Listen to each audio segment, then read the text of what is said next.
Emergency break করার কথা বলার কারণ হচ্ছে তুমি যদি হর্ন দাও তাহলে দেখতে পাবে মেয়েটি একবার ডানে যাচ্ছে আবার বামে যাচ্ছে, এই সামনে যাচ্ছে আবার পিছনে যাচ্ছে, এই উপরে যাচ্ছে আবার নিচে যাচ্ছে।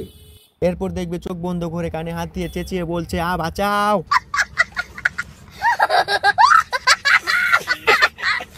Hello WhatsApp guys, this is পনয়, welcome to my another video. So guys, সকলকে স্বাগতম আমার আরও একটি নতুন ভিডিওতে। আশা করি তোমরা সবাই খুবই ভালো আছো। আর হে গাইস, আজকে আমি তোমাদের জানাবো হচ্ছে বাইক চালানোর সময় কোন কথাগুলো অবশ্যই মাথায় রাখতে হবে।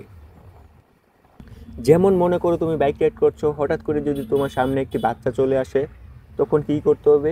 তোমার অবশ্যই বাইকটিকে ইমিডিয়েটলি ব্রেক করতে হবে, অন্যথায় বাইকটি তোমার বাচ্চার পিছন দিক দিয়ে ঘুরিয়ে নিয়ে চলে যেতে হবে।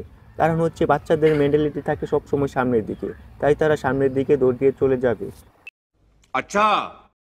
আর সেম একইভাবে যদি তোমার সামনে একটি বৃদ্ধ লোক চলে আসে, তখন তোমার সেম একইভাবে বাইকটিকে ব্রেক করতে হবে, অন্যথায় বাইকটি সামনের দিক দিয়ে চলে যেতে হবে।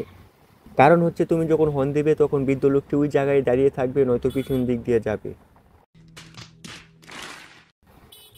আর একইভাবে যদি তোমার সামনে একটি প্রাপ্তবয়স্ক ছেলে অথবা পুরুষ মানুষ চলে আসে, তখন তুমি কি করবে? তখন তোমার যা করতে হবে তা হচ্ছে প্রথমে বাইকটি হর্ন দিয়ে বাইকটি একটু স্লো করলেই হবে। কারণ তোমার স্লো করার মাঝে যতটুকু সময় পাবে সেইটুকু সময় সে সামনে হোক পিছনে হোক একদিকে চলে যেতে পারবে। আর সামনে যদি মেয়ে মানুষ চলে আসে তাহলে তো বাকিটা ইতিহাস। ইতিহাস বললাম কারণ হচ্ছে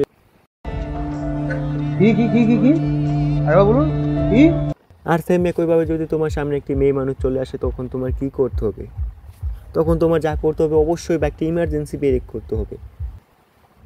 ইমার্জেন্সি ব্রেক করার কথা বলার কারণ হচ্ছে তুমি যদি হর্ন দাও তাহলে দেখতে পাবে মেয়েটি একবার ডানে যাচ্ছে আবার বামে যাচ্ছে, এই সামনে যাচ্ছে আবার পিছনে যাচ্ছে, এই উপরে যাচ্ছে আবার নিচে যাচ্ছে।